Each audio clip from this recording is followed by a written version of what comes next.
Billions spent on chemical weed killers every year. Most fail within weeks.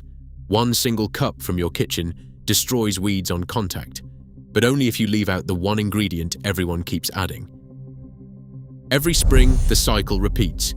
You spot a patch of dandelion or crabgrass, drive to the local garden center, and buy another plastic jug of commercial herbicide.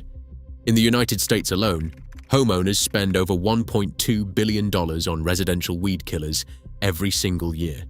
Yet, within weeks, the green invaders crawl back. This endless loop of spraying, failing, and paying does more than drain your wallet. It leaves behind persistent chemical residues, threatening the delicate soil biology and the beneficial insects that keep your garden alive. It is a frustrating, expensive treadmill. But a remarkably simple, science-backed alternative is likely sitting in your kitchen cupboard right now, waiting to break the cycle. Ordinary white vinegar is actually a diluted solution containing roughly 5% acetic acid. When sprayed, this common household liquid acts strictly as a contact herbicide. Unlike systemic chemical weed killers that travel through the plant's entire vascular system down to the roots, vinegar only destroys the exact tissue it physically touches. The acid immediately attacks the leaf's protective outer layer, chemically breaking down the waxy cuticle that shields the plant from the elements.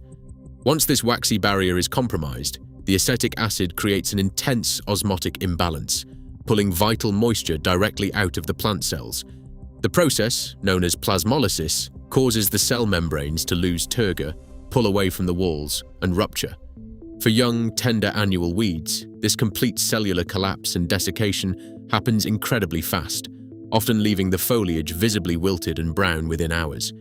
But here is where the science gets genuinely surprising. If you spray plain vinegar onto a weed, the liquid simply beads up and rolls off. Many leaves have a hydrophobic, waxy outer layer designed to shed water. To overcome this shield, you only need to add a few drops of ordinary dish soap.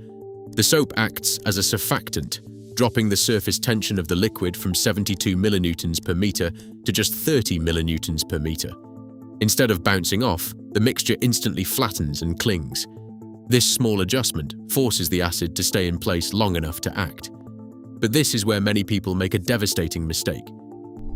To supercharge the mixture, thousands of DIY recipes online tell you to dump in table salt.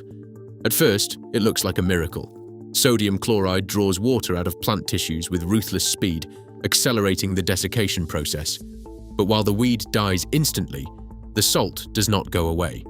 It washes directly into the earth, accumulating in the upper soil horizon, where it raises the electrical conductivity to toxic levels. This osmotic barrier prevents seeds from germinating and stops new roots from taking up water. Your soil is effectively sterilized, unable to support growth for months or even years.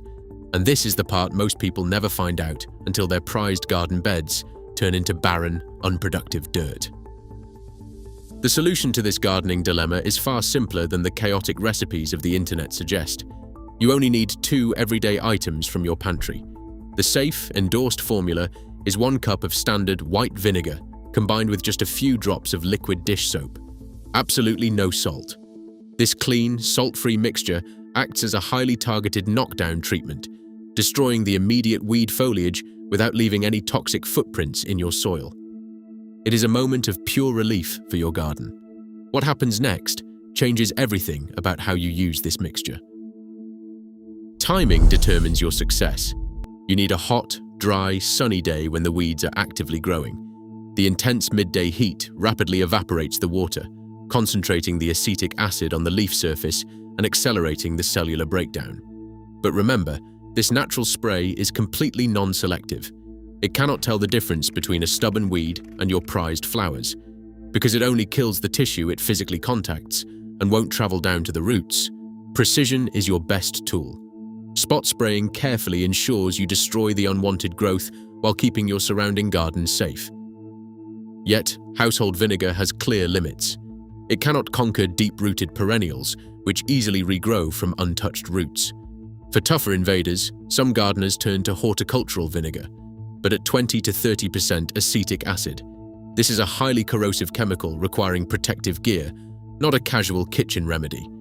The real choice comes down to what remains in the earth. While vinegar breaks down in days, synthetic herbicides like glyphosate can persist for months, disrupting the essential soil microbes beneath your feet. Which weeds are taking over your garden beds right now? Share your experience below and subscribe to keep your soil thriving. True garden stewardship starts with understanding, not chemistry. What weeds are taking over your garden right now? Subscribe for more science-backed guides.